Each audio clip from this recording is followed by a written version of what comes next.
नमस्कार मित्रों, मैं प्रशांत हाजिर हूँ आपके YouTube channel SC entertainment plus में। और इस फ्रेश ब्लॉग में आपको दिखाने जा रहा हूँ लोनावाला से हमारी जर्नी स्टार्ट होगी और तलेगांव हो जाएगी, और इसी रास्ते NH4 पे प्रति शिरडी साईं बाबा मंदिर की यात्रा करेंगे और वापसी में NH4 तलेगांव दवाड़े स्थित जैन मंदिर को भी देखेंगे। साथ ही कुछ अन्य मनमोहक दृश्य जैसे गांव की सुंदर सड़कें, शहरों के खूबसूरत नज़ारे, हिल्स और इस मानसून में सजी सवरी आनंददायी वैलीज और कुछ ज्ञानवर्धक जानकारी आपके साथ साझा करेंगे। तो चलिए बिना देरी किए हुए देखते हैं।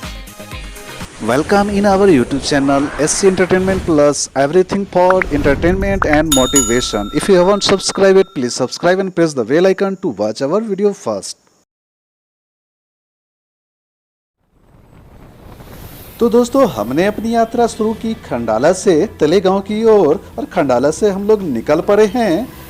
और दोस्तों, मौसम का मिजाज जरा बदला बदला सा है, इसलिए कभी वर्षा, कभी बादल, कभी धूप, लेकिन मौसम बहुत खुशनुमा है। आज हम आपको इस वीडियो में दिखाने जा रहे हैं दो हिंदू मंदिरों का जो ओल्ड मुंबई पुणे हाईवे में तलेगांव में स्थित है। तो दोस्तों, सबसे पहले अभी बात करेंगे हम शिरडी के पूजनीय फकीर श्री साईं बाबा का, जिनका दूसरा घर सिरगांव में है, जिन्हें भक्तों के द्वारा प्रति शिरडी के नाम से जाना जाता है। तो दोस्तों, अगर आप इस खूबसूरत मंदिर की यात्रा करना चाहते हैं और बाबा के दर्शन करना चाहते हैं, तो यहाँ तक आने के लिए यहाँ कोई एयरपोर्ट की व्यवस्था नहीं है। अगर आप बाई एयर आना चाहते हैं तो आपको पुणे एयरपोर्ट उतरना पड़ेगा और वहाँ से आप अपनी सुविधा अनुसार टैक्सी हायर करके प्रति शिरडी सिरगांव साईं आ सकते हैं। पुणे से इसकी दूरी 33 किलोमीटर है और लोनावाला से इसकी दूरी 38 किलोमीटर, और अगर आप मुंबई से आते हैं तो यहाँ की दूरी 122 किलोमीटर होती है। तो दोस्तों, हमें खंडाला से यहाँ आने में 44-45 मिनट का टाइम लगा, और इस बीच हमने तलेगांव में अमृतुल एवले चाय में चाय का भी आनंद लिया।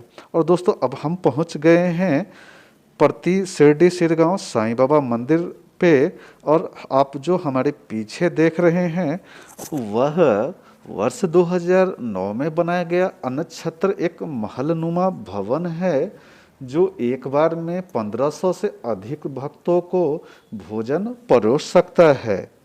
पूर्व विधान परिषद सदस्य श्री प्रकाश देओल और श्री साईं बाबा मंदिर ट्रस्ट वर्ष 2003 में सिरगांव के संस्थापक ट्रस्टी के द्वारा यह बनाया गया था।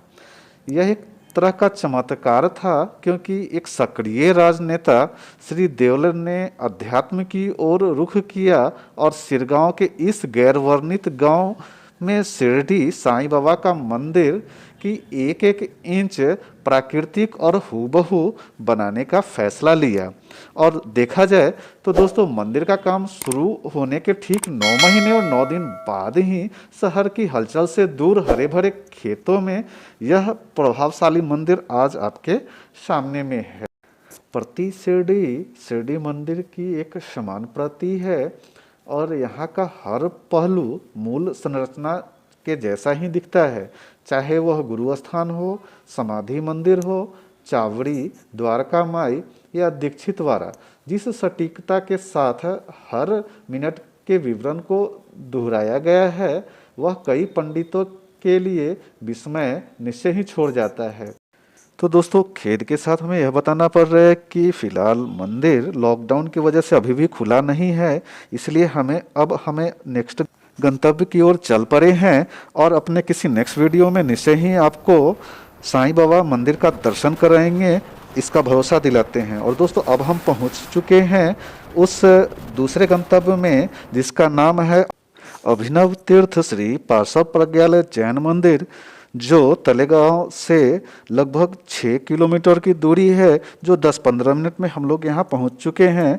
और यहाँ से हम अपने लेफ्ट लेंगे, जहाँ ये बोर्ड आप देख रहे हैं। यहाँ से जाने के लिए 2 रास्ते दिख रहे हैं, लेकिन हमें अपने राइट वाला रास्ता लेना है, जिसमें ये गेट आपको दिख रहा है। तो चलिए तो दोस्तों अब निकल पड़े हैं और रास्ते में हमने सबसे पहले अपने दाहिनी ओर देखा एक विद्यालय जिसका नाम श्री प्रसव प्रज्ञालय ज्ञान संस्कार मंदिर, और इस मंदिर की प्रेरणा दी गई थी पूज्य आचार्य देव श्री विश्व कल्याण सुरेश्वर जी के द्वारा। और यह विद्यालय है जहां बच्चे ज्ञान के साथ साथ संस्कार भी ग्रहण करते हैं। तो दोस्तों अब आ गए हैं अपने मूल गंतव्य यानी श्री पार्श्व प्रज्ञालय जैन मंदिर के मुख्य द्वार पर। और दोस्तों देख सकते हैं इसकी खूबसूरती। यह खूबसूरत मंदिर ऐसा प्रतीत होता है जैसे किसी पर्वत के समान या पर्वत में ही बनाया गया है। यह खूबसूरत मंदिर कुशल कारीगरों के द्वारा तराश करके बनाया गया है और हमने जब भी देखा यहाँ इसके सौंदर्यीकरण के लिए कुछ न कुछ कार्य होते रहता है। दोस्तों आज भी हमने इस मंदिर के पीछे के परिसर में कुछ कार्य चालू देखा है। तो देखिए हमारी कैमरे के आंखों से इस मंदिर की खूबसूरती को। और दोस्तों इस मंदिर की खूबसूरती को दिखाते दिखाते थोड़ा सा जैन धर्म के बारे में भी प्रकाश डालेंगे। तो दोस्तों जैन धर्म की दो मुख्य शाखाएं हैं जिसे दिगंबर और श्वेतांबर नाम से जाना जाता है। और यह जो मंदिर है दोस्तों वह श्वेतांबर मंदिर है। इस संघ के साधु श्वेत वस्त्र धारण करते हैं जबकि दिगंबर संघ के साधु नग्न रहते हैं। इन्हीं मुख्य धारणाओं के कारण यह दो भाग में बटा है।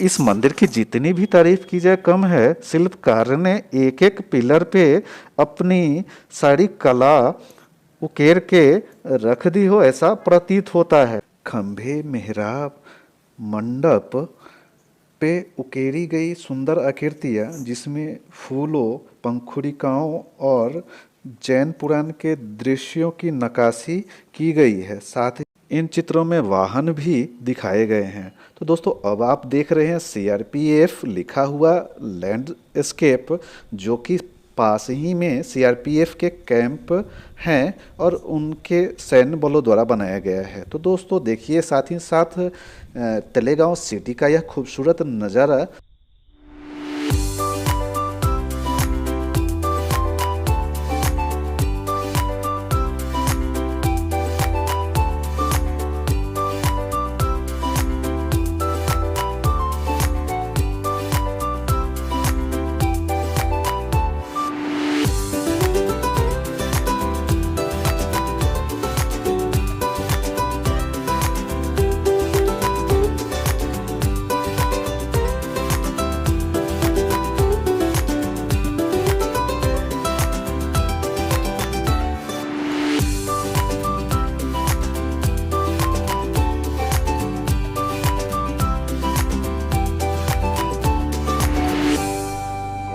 भगवान पार्श्वनाथ को समर्पित है और भगवान पार्श्वनाथ जैन धर्म के 23वें तीर्थंकर थे। आप देख सकते हैं समृद्ध पच्ची कार्य वाले गलियारे, खंभे, मेहराब, मंडप या मंदिर के पोर्टिकाओं को आश्चर्यजनक रूप से तराशा गया है।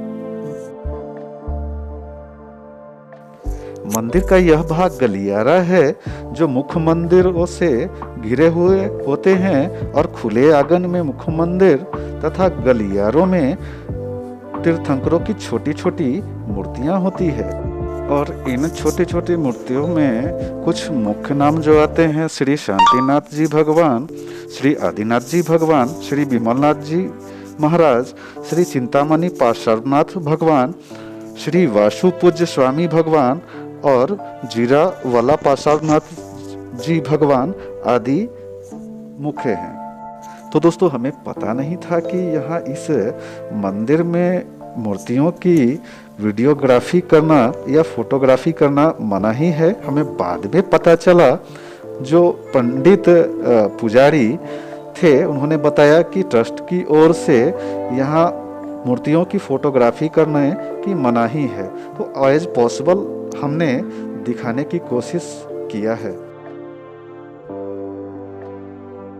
तो दोस्तों आप देख रहे हैं मंदिर का मुख्य भाग या मुख्य मंदिर, और इसके अंदर आप देख रहे हैं समृद्ध पच्चीकारी वाले गलियारे, खंभे, मेहराब, मंडप, जो आश्चर्यजनक रूप से हर एक को हस्तशिल्पकारों के द्वारा बड़ी निपुणता पूर्वक तराशा गया है। छतों पर कमल और अन्य सुंदर आकृतियां जैसे फूलों, पंखुड़ियों, जैन पुराण के दृश्य की नक्काशी बड़े उत्कृष्ट रूप से की गई है।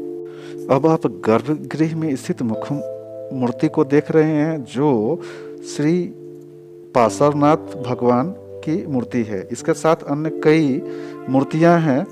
उस कड़ी में 2 अन्य भगवान की भी मूर्तियां आप देख सकते हैं। तो दोस्तों यह मूर्ति काफ़ी सुंदर, सुबक और मनोहारी है, आपके मन को हर लेने वाला है।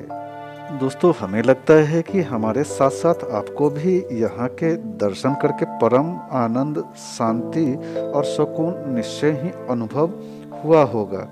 तो दोस्तों चलिए अब इस मंदिर के बाहरी भाग का अवलोकन करें। मंदिर की पहाड़ी दीवारों पर गिरे बालुआ पत्थर में सुंदर शिल्पकृतियां हैं, जिनमें दीक्षित, विद्या देवियां, यक्ष, शब्दांजियां और अन्य सजावटी शिल्पांकन शामिल हैं। तो जाते जाते दोस्तों थोड़ा और जैन धर्म के बारे में जान लेते हैं। भगवान महावीर के पश्चात जैन स्थाविरों की परंपरा से पता लगता है कि आचार्य भद्रबाहु के समय तक दिगंबर और श्वेतांबर परंपरा में विशेष मतभेद नहीं था, लेकिन ईस्वी सन की प्रथम शताब्दी के आसपास ये दोनों परंपराएं जुड़ गई और दोनों में भेद हो गया। भेद क्या है दोस्तों? दिगंबर संप्रदाय में मोक्ष के लिए नगत्व को मुख्य बताया गया, जबकि श्वेतांबर मोक्ष पाने के लिए नग्नत्व को आवश्यक नहीं मानते। दूसरी बात है दोस्तों, दिगंबर स्त्री मुक्ति को निषेध करते हैं।